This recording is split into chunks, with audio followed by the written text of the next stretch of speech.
నమస్తే, welcome to Nationalist hub. ఉత్తర తెలంగాణలోని 2 కీలక ఎమ్మెల్సీ స్థానాలను కమలం పార్టీ కైవసం చేసుకుంది.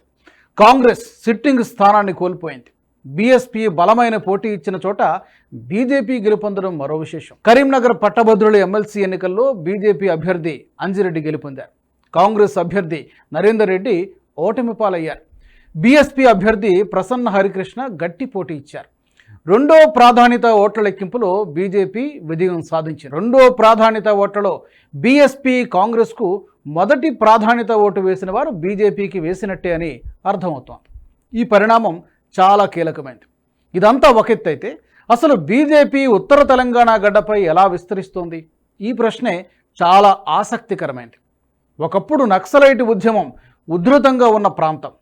ఉమ్మడి ఏపీలో టీడీపీకి, ఆ తరువాత కాలంలో బీఆర్ఎస్కు బలమైన కేంద్రం. మొన్నటి ఎన్నికల్లో కాంగ్రెస్కు ఎక్కువ స్థానాలు కట్టబెట్టిన వైనం. కమలం పార్టీకి మొదటి నుంచి ఉత్తర తెలంగాణలో పెద్దగా ప్రాబల్యం లేకపోవడం, ఇలాంటి ప్రతికూలతలను జయించి బీజేపీ ఎలా పట్టుబిగించింది అంటే ఇందుకు 4 ముఖ్యమైన కారణాలున్నాయి. మొదటిది, ఉత్తర తెలంగాణలో బీఆర్ఎస్ ప్రభావం క్రమంగా సన్నగిల్లుతూ ఉండడం. ఎమ్మెల్యేలు, పార్టీ కేడర్ ఉన్నప్పటికీ జనజీవితంలో ఆ పార్టీ ప్రభావం అంతగా లేకపోవడం. రెండవది, మొన్నటి ఎన్నికల్లో ఉత్తర తెలంగాణ ప్రాంతం కాంగ్రెస్కు స్థానాలు కట్టబెట్టినా అచిరకాలంలోనే జనాదరణ కోల్పోవడం. ప్రధానంగా సంక్షేమ పథకాల అమలులో జాప్యం ఒకానొక కారణంగా చెప్పుకోవచ్చు. ఈ 2 కారణాల కంటే ముఖ్యమైనది, సామాజిక ఉద్వేగాలు బలంగా ఉన్న ప్రాంతాల్లో తీవ్రవాద ప్రభావిత ప్రాంతాలు, దాని నుంచి దూరమైన సందర్భంలో బీజేపీ వ్యతిరేక ప్రచారం బలంగా జరిగిన చోట భారతీయ జనతా పార్టీ ఖచ్చితంగా బలపడి తీరుతుంది. ఇందుకు మనం అనేక ఉదాహరణలు చెప్పుకోవచ్చు. బీజేపీని ఉత్తరాది పార్టీ అంటాం. ఎందుకు బీజేపీ ఉత్తరాది పార్టీ అయిందంటే మొఘల్ సామ్రాజ్యవాద ప్రభావాన్ని చవిచూసింది చరిత్రలో మొదట ఉత్తర భారతమే. హైందవ ధార్మిక ప్రదేశాల కేంద్రంగా ఉన్న ప్రాంతం అంతా విధ్వంసానికి గురైంది. ఆలయ సంపద దాడులకు గురైంది. సాంస్కృతిక వైభవం తమ కళ్ల ముందే ధ్వంసమైపోతుంటే చూసిన ఉత్తరాది వారు చలించిపోయారు. ఆ తరువాత బ్రిటిష్ వలసవాదం కూడా అదే ప్రాంతం కేంద్రంగా ఉండింది. అది వేరే కథ. దశాబ్దాల తరబడి చరిత్రలో జరిగిన ధ్వంస రచన తాలూకు గాయాలు ఉత్తరాది ప్రజల్లో ఉండిపోయాయి. 80వ దశకం తర్వాత వచ్చిన బీజేపీని ప్రజలు అందుకే ఆదరించడం మొదలుపెట్టారు. ఉత్తరప్రదేశ్ వంటి అతిపెద్ద రాష్ట్రంలో గెలిపించారు. సరే, అయోధ్య ఉద్యమం తర్వాత జరిగిన పరిణామాలను మరోసారి చెప్పడం చర్విత చరవణమై అవుతుంది. 2014 తర్వాత మోదీ అధికార పగ్గాలు చేపట్టిన తర్వాత ఉత్తరాది ప్రజలకు పూర్తి నమ్మకం కలిగింది. అప్పటి నుంచి ఇప్పటి వరకు జరిగిన విజయ పరంపర మళ్ళీ కొత్తగా నేను చెప్పాల్సిన అవసరం లేదు. ఉత్తరాది సమాజంలో ధార్మిక జాగృతి, దేశభక్తి ప్రభావం ఎక్కువ. అలాంటి సమాజంలో బీజేపీ పట్టు సాధించడం చాలా సహజమే. ఒక్కసారి అలాంటి మైదానంలోకి కమలదళం ప్రవేశించిందంటే ఇక మిగతా వారు పలాయనం చిత్తగించడం తప్ప ప్రయోజనం ఉండదని రాష్ట్రాల అసెంబ్లీ ఎన్నికల ఫలితాలు చూస్తుంటే మనకు అర్థమవుతోంది. దీనికి భిన్నమైన ఉదాహరణ చెప్పి మళ్ళీ ఉత్తర తెలంగాణలోకి వస్తాను. పశ్చిమ బెంగాల్లో బీజేపీ ఎలా విస్తరిస్తోంది అనే ప్రశ్న సహజంగానే ఉత్పన్నమవుతోంది.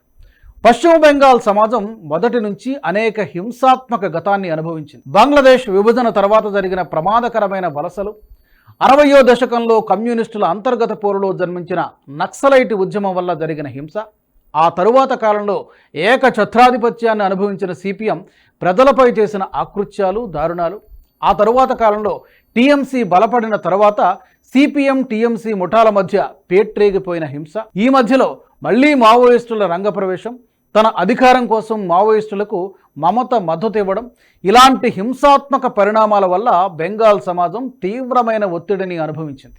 ఇలాంటి చోట బీజేపీ బలపడడం యాదృచ్ఛికం. రాబోయే ఎన్నికల్లో అధికారంలోకి వస్తుందనే ప్రచారం అప్పుడే మొదలైంది కూడా. ఉత్తర తెలంగాణ ప్రాంతంలో కేవలం నక్సలైట్ ఉద్యమం మాత్రమే కాదు, ఆర్ఎస్ఎస్, ఏబీవీపీలు కూడా బలంగానే ఉండేవి. ఇందుకు ప్రబలమైన ఉదాహరణ ఇటీవల విడుదలైన జితేందర్ రెడ్డి సినిమా. ఉమ్మడి కరీంనగర్ జిల్లాలోని జగిత్యాల పట్టణం కేంద్రంగా జరిగిన ఘటననే సినిమాగా తెరకెక్కించారు. ఉత్తర తెలంగాణ సమాజం ఏకకాలంలో 2 ఉద్వేగభరిత సిద్ధాంతాలను ఆదరించింది. తరువాత కాలంలో నక్సలైట్ ఉద్యమం బలపడడంతో చాలామంది ఆర్ఎస్ఎస్, బీజేపీ కార్యకర్తలు హత్యకు గురయ్యారు. అలా బీజేపీ బలహీనపడింది కానీ తుడిచిపెట్టుకుపోలేదు. సరైన అవకాశం కోసం ఎదురు చూసిందని చెప్పాలి. ప్రస్తుత కేంద్ర హోంశాఖ సహాయ మంత్రి కరీంనగర్ జిల్లా కేంద్రంగానే ఏబీవీపీని నడిపారు. మాజీ మహారాష్ట్ర గవర్నర్ సిహెచ్ విద్యాసాగర్ రావు కూడా అక్కడి వారే. 2 సిద్ధాంతాలు బలంగా ఢీకొంటున్న క్రమంలో ఒకటి తాత్కాలికంగా వెనకపట్టు పట్టిందని కూడా చెప్పాలి. అది ఎత్తుగడల రీత్యా కూడా కావచ్చేమో తెలియదు. 90ల తర్వాత ఉత్తర తెలంగాణలో నక్సలైట్ ఉద్యమం అణగారిపోయింది.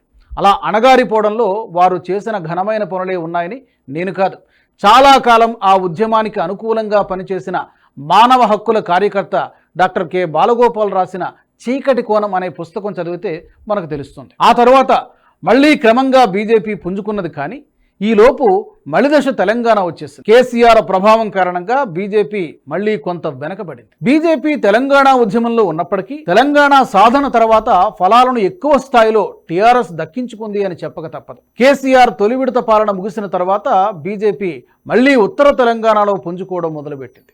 ఒక్కో ఎన్నికకు పెరుగుతూ వస్తోంది. మొన్న జరిగిన అసెంబ్లీ ఎన్నికల్లో 8 మంది బీజేపీ అభ్యర్థులు విజయం సాధిస్తే అందులో 7 ఉత్తర తెలంగాణ ప్రాంతం నుంచి ఎంపికైన వారే. 4 లోక్సభ సభ్యులు గెలిస్తే అందులో 2 ఉత్తర తెలంగాణ వారే. తాజాగా ఉత్తర తెలంగాణలో 2 కీలక ఎమ్మెల్సీ స్థానాలను బీజేపీ కైవసం చేసుకుంది. త్వరలో జరగబోయే స్థానిక సమరంలో కూడా ఉత్తర తెలంగాణలో బీజేపీ ఘన విజయం సాధించడం సాధ్యమే. తీవ్రమైన సైద్ధాంతిక సమరం, హింస, తీవ్రవాదం, వేర్పాటువాదం బలంగా ఉన్న సమాజంలో బీజేపీ ఎదుగుతోంది. ఈశాన్య భారతం అందుకు మరో ఉదాహరణగా చెప్పుకోవచ్చు. వేర్పాటువాదంతో విసిగిపోయిన ఈశాన్య భారత ప్రజలు బీజేపీని ఒక్కో రాష్ట్రంలో గెలిపిస్తూ వస్తున్నారు.